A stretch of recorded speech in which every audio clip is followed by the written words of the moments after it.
All right, let's talk about travel. We all love it, right? But what is it that really makes a trip stick with you for years?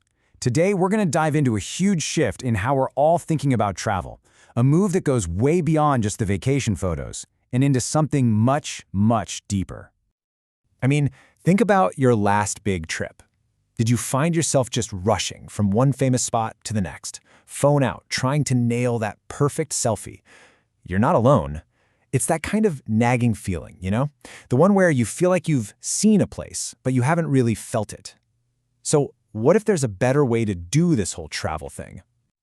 So, what's the answer to that feeling? Well, it's got a name: experiential tourism. And it's all about changing our role from just being a spectator to actually becoming a part of the story of a place. And that's really the heart of it. We're talking about a fundamental shift from passively looking at things to actively engaging with them. It means immersing yourself in the local culture, actually connecting with the people who live there, and getting a handle on the history of a place on a level that, let's be honest, a simple photo could never, ever capture. Okay, so before we get any deeper, we've got to clear something up. You're going to hear the terms experiential travel and experiential tourism. They sound pretty much the same, right? But there's actually a really important difference between them that we need to understand. So experiential travel, think of this as the original kind of indie version. This is about one person's own personal quest. It's often spontaneous, totally self-directed, and it's all about finding an authentic connection that you probably wouldn't find on a standard package tour. Experiential tourism, on the other hand, takes all those same amazing goals, authenticity, immersion, and it packages them.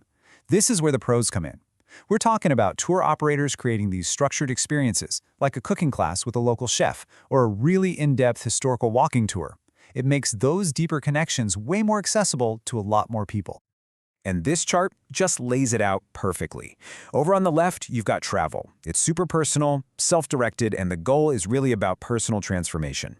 On the right, you've got tourism, a bit more structured, educational, and delivered by professionals. See? Both are chasing that authentic feeling, they just take different roads to get there. So you might be wondering, where did this obsession with authentic experiences even come from? Well, it's not just a travel trend. It's actually part of a massive economic shift that is changing literally everything we buy.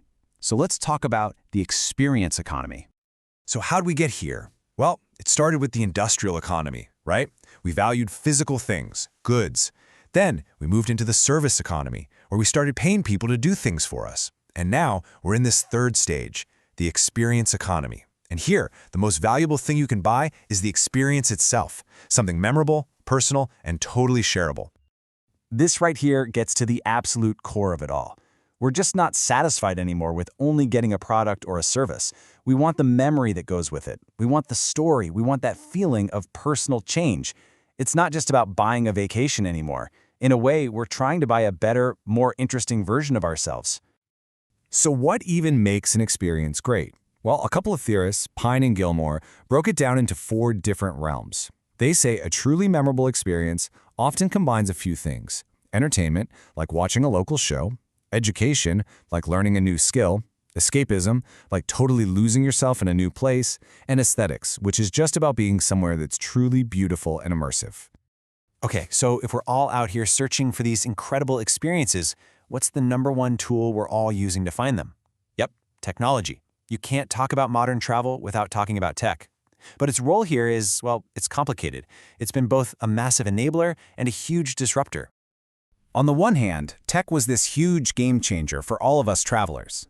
We could suddenly book our own flights and hotels directly, completely cutting out the middleman, the traditional travel agent. All of a sudden, we had tons of information at our fingertips and the power of crowdsourced reviews to guide us. But, and this is a big but, here's the twist. That exact same technology also led to what's called re-intermediation. These new digital giants, you know who I'm talking about, Booking.com, Expedia, TripAdvisor, they swooped in and became the new middlemen, and they ended up centralizing power all over again. This slide just sums up that tension perfectly. You've got this constant tug of war. While we, the travelers, got more power and more information than ever before, those small, local businesses, the ones that are the real heart of authentic tourism, they now have to compete with these massive global platforms that basically control the entire online marketplace. And this is really the key insight from the experts on this. Information and communication technology, or ICT, it didn't just tweak the tourism industry, it completely rewired it. It put us, the consumer, right in the driver's seat, changing absolutely everything from how we plan a trip to how these experiences even get created in the first place. So, let's recap. We've got this booming demand for authentic experiences, and it's all being supercharged by technology. But this brings up a really, really critical question. As millions of us are searching for these special places, how do we make sure it's all sustainable? And this is the central dilemma of modern travel, isn't it? How do we have these amazing, meaningful experiences without accidentally harming the very places and cultures we traveled so far to see? The things that make a place unique, its culture, its environment, can be threatened by too many people loving it at once. We have to balance our desire to connect with our responsibility to protect. Now, the good news is that people are already working on this. Experts are putting together a blueprint for a much healthier, more responsible kind of tourism. And this isn't just a wish list. It's a real roadmap that includes things like smart planning to avoid overcrowding, making sure local communities actually benefit, and educating us, the travelers, on how to be better guests. And what's really fascinating is that technology, the same thing that created some of these problems, might also be part of the solution.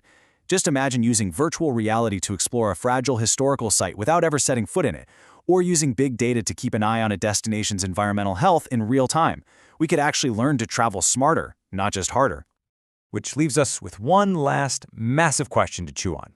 As technology gets more and more powerful, is it actually going to lead us to truly authentic, sustainable experiences? Or is it just going to get better at creating really, really convincing fakes? It's definitely something to think about on your next trip.